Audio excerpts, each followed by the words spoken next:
Hunter Biden expected to agree to plead guilty to a pair of misdemeanor tax charges and enter into a pretrial diversion program to avoid prosecution on a separate felony gun charge. ABC News senior national correspondent and my co-anchor Terry Moran, just outside the courthouse in Wilmington, Delaware, joins me now with more. Also, Elizabeth Schulze at the White House, political director Rick Klein, who's here in D.C., and once again, attorney Jeff Robbins. Well, Terry, we know that's what happened. Indeed, he did.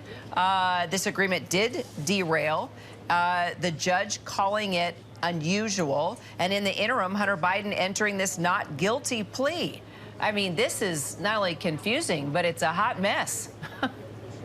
It is a hot mess. That's a great legal term for that, Kira. It is a hot mess what happened today. Olivia was inside the courtroom, and what you can say is that Hunter Biden and his team came to the courthouse today, and the prosecutors from the U.S. Attorney's Office came to the courthouse today thinking they were going to wrap it all up, that the Hunter Biden investigation would conclude with this deal that they took months to write out and negotiate every little piece of. And it quickly, under the scrutiny of Judge Mary Ellen Noriega, appointed by President Trump, just fell apart because she found a critical problem in it, which is that it was ambiguous from the get-go.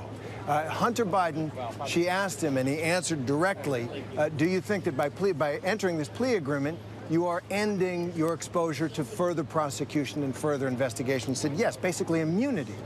And the prosecutor said, nuh-uh, nope, that's not what we're doing. And at that point, the parties realized that they'd been a little too creative, a little too cute in writing this deal to allow both sides to claim victory.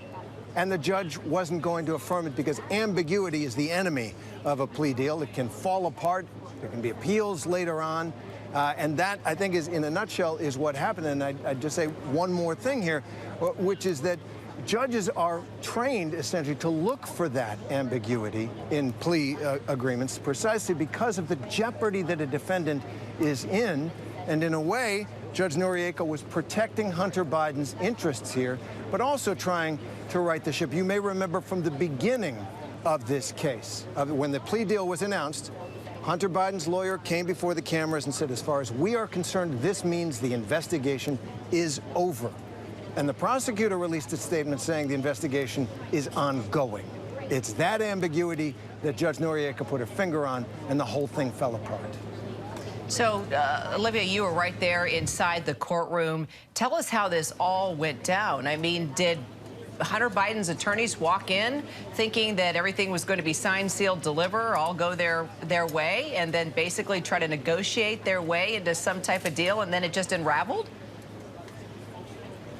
Well, as Terry just laid out, there was one issue after another there, Kira. And so, yes, Hunter Biden's attorneys and, quite frankly, the Department of Justice as well both thought they had come to an agreement. Let's walk into court today and let's get it finished, as Terry just said. But what they found was that they were encountering a judge who was not just going to give it a once-over and say, OK, let's do this. This was a judge, Kira, just to sort of paint the picture for you, who went through essentially every single line of those documents, including the underlying facts of the case, much of which she did in the hours-long court hearing today, and said, what about this? Let's talk about this. So there was an issue over how much of Hunter was covered by the immunity versus how much he was still open to. But that was not the only issue. The judge could find issue after issue as she went through. There was a question over what happens if Hunter violates the agreement of his deal? Who do you go to? What happens if this crosses into this? Why did you structure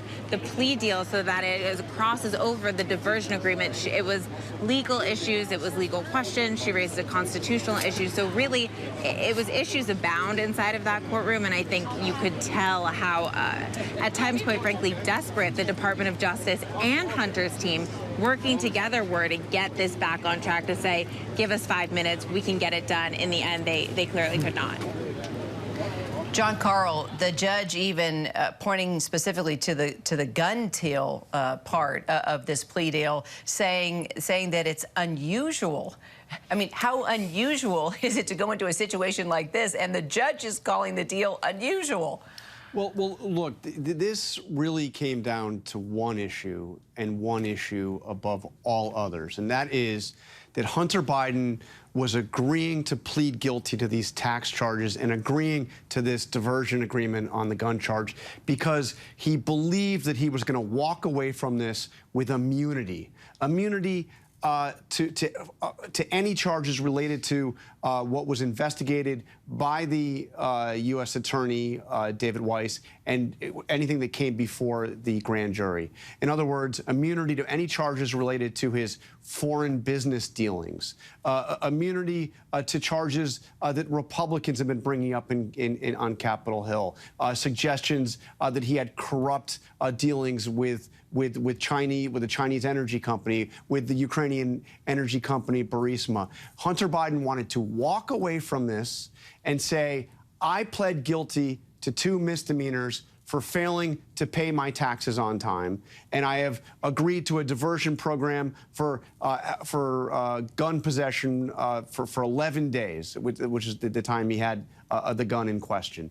And now it's all over. So all these charges that Republicans, all these allegations Republicans are bringing up, well, guess what? They've been looked into for 5 years by a Trump-appointed U.S. attorney, and a grand jury has heard evidence extensively on all of this, and I now have immunity because they have declined, they have found that there was nothing prosecutable in all of this. So he clearly, that was his understanding of the agreement. That was clearly not the understanding of the agreement that the U.S. attorney had, and the judge zoomed right in that question very early in this process, asking Hunter Biden directly if he, how he understood the agreement. It was clear that he understood the agreement as giving him immunity.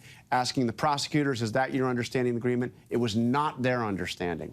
The ambiguity that was there broke this thing apart. And I can just tell you with extensive conversations with the Hunter Biden team that they were only going to agree to plead guilty to those tax charges if it came with this immunity, so they could say everything else is put aside. All right, you point to the ambiguity in this deal. Mary Ellen Noriega, as you point out, is the Trump-appointed judge, right, that is overseeing this. Republicans have talked about how this initially, from the very beginning, was a sweetheart deal. Do you think politics in any way, shape, or form here is playing into this, John?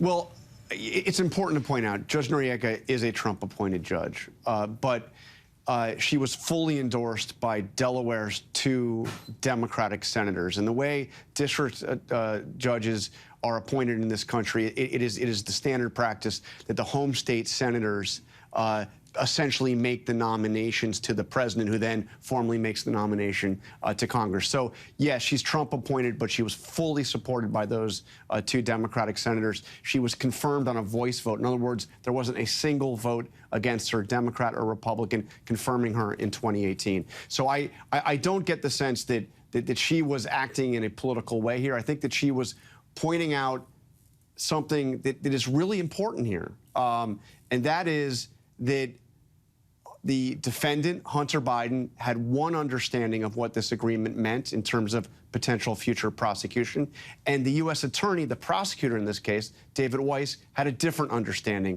of what that meant. That's problematic. That's not just unusual, that's problematic. And she was pointing on that. Now, in terms of the politics of this, I mean, this is going to ignite further what is already a fire raging on Capitol Hill, with Republicans talking, even talking about impeachment of the President of the United States on questions related to how involved he was or not involved with his son's foreign dealings. So, look, far from having this all put behind him, Hunter Biden and the Biden legal team and the Biden White House now will face even more scrutiny, even more political back and forth on this than they were dealing with before today. And let's see if they've said anything within the past hour. John, thanks. Let's take it to Rachel Scott at the White House. Rachel, any word within the briefing from the president? What do you know?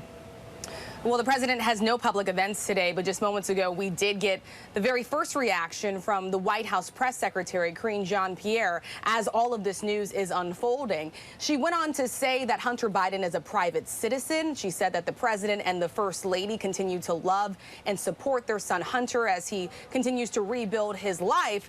Other than that, the White House has been trying to keep a distance from all of this as it unfolds, really denying and not answering questions from reporters as they try to press even further. She's repeatedly just referred back to that initial statement of support. But she did also make one thing very clear in today's press briefing. She said this is an independent investigation led by the Department of Justice and by a prosecutor that was appointed by the former president, Donald Trump. Kira.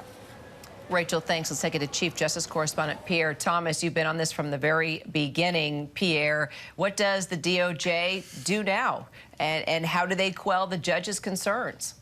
Well, it's clear that David Weiss and Hunter Biden's attorneys are going to have to sit down and clear up this language. On live television a few moments ago, I talked about the notion of messy. What was presented to the court today was messy. And what I mean by that is that there was language that was not clear-cut. There were questions as to how much the defendant understood what the plea deal would allow. And judges who are overseeing these agreements, they don't like messy. They want clear, definitive language that they can bless us to say, okay, this passes legal muster or it doesn't. And it didn't pass that threshold today. So she basically said at the end of the day, you got 2 weeks, and I'm not saying I'm going to reject it. I'm not saying I'm going to embrace it. Come back to me with language that clears up some of the issues that were brought forth today. So in that regard, Weiss, who is a Trump-appointed U.S. attorney who's been, by his own statement, given free rein to pursue this case the way he's seen fit. But as I said earlier, this case at the end of the day is tainted by the issue of privilege and is not going away no matter what happens, even when a deal is reached or rejected. And what I mean by that is that there are critics who are saying that Hunter Biden, because he's the son of a vice president and now sitting president, that he would have never gotten those jobs that paid him millions of dollars. He never would have gotten those but for his name, Biden. And the critics also are saying that he wouldn't have gotten this deal that he's gotten but for his name, Biden. On the other hand, people are saying that DOJ does not typically prosecute cases involving, pardon me, this level of tax issue, especially when the taxes have been paid. And on the gun charge, rarely do they charge those kinds of gun cases. So they're making the argument that his name has hurt him in the past. And to follow up on what you said, Pierre, and take it to our political director, Rick Kine, the fact that this case is tainted by privilege. You know, Republicans have called it a sweetheart deal from the very beginning. Rick, let's talk about the political fallout here. Touched on a little bit with John Carl, but let's dig a little deeper. Yeah, this is the playbook against Joe Biden. It was going to make this case about sweetheart deals, about swampy arrangements, about a son getting rich off of the connections that his father had. And the Democratic playbook was in part to put this behind them, to make this the last word on it, to be able to say all these investigations, a Trump-appointed U.S. attorney, all of this amounted to nothing, and now we all move on with their lives. That clearly is not happening now, and it's going to be on the lawyers to try to salvage something of this arrangement, to try to put the investigations behind them. Otherwise, to John Carl's point, this is going to provide new life into the inquiries on Capitol Hill and beyond. It is going to be fodder inside the Republican Party and in 2024 politics for quite some time. Ms. Schulze, what is the buzz on the Hill right now? Here we are seeing some of this fire being fueled here already with early reaction on the Hill. House Speaker Kevin McCarthy basically says there shouldn't be two justice systems in America. And today this is a sign that maybe we're not headed in that direction. Of course, Republicans have continued to use this line that the Justice Department has been weaponized. They continue to repeat a line that, frankly, former President Trump uses in often his campaign stops. And they say that perhaps this is a sign that this deal will be reconsidered. So they're going to use this as a victory and to continue continue their attacks. But make no mistake, they will continue their attacks on Hunter Biden, even if there is some sort of resolution on these tax charges. They have made clear, House Oversight Committee Chair James Comer said he will pursue all avenues of wrongdoing and has made investigating the president's family an absolute top priority and will continue to do so, Kira. So, Asha Rangappa, what do you think of the judge's decision? I think that her questioning of the government here was very fair. In accepting a plea agreement, she has to make sure that the defendant has informed consent, which means that the defendant really understands exactly what they're pleading guilty to, what they are giving up, you know, a right to trial by jury, a right to confront witnesses, the right to have the government prove their case beyond a reasonable doubt, which he has every right to make them do. So specifying exactly the conduct and crimes that he's pleading guilty to is really important. And what the judge saw here was, on the one hand, he was pleading guilty to these 2 tax charges, and on the other, there's this gun charge with a diversion program. This is a decision by the prosecution not to even press charges unless as long as he meets certain conditions. The problem is that diversion agreement had language concerning some of these tax issues, and she said, so what are you still leaving open? And the government didn't have a good answer, which is what she found problematic. Asha, thanks. Jeff, let's take it to you. Messy, concerning language, need to clear things up, unusual. These are all descriptions from the judge. How does this just impact the DOJ and the case and how it was put together? Just the reputation, the credibility of it. That's exactly the point. The credibility of the Department of Justice is the coin of its realm. And rightfully or wrongly, the credibility of the DOJ took a hit today. And that's going to spill over immediately. It's already started in 2 ways. Number one, you're going to see the stuff on the Hill about how the Department of Justice doesn't know what it's doing at best. And when this indictment comes down, if it does, against the former president, it's going to fuel the line that the DOJ is a mess. They're incompetent. They don't know what they're doing. And that's going to take. So it's a bad day for DOJ. It's a good day for opponents of the Biden White House. We'll stay on the story. Thanks to our entire team. Hi, everyone. George Stephanopoulos here. Thanks for checking out the ABC News YouTube channel. If you'd like to get more videos, show highlights, and watch live event coverage, click on the right over here to subscribe to our channel. And don't forget to download the ABC News app for breaking news alerts. Thanks for watching.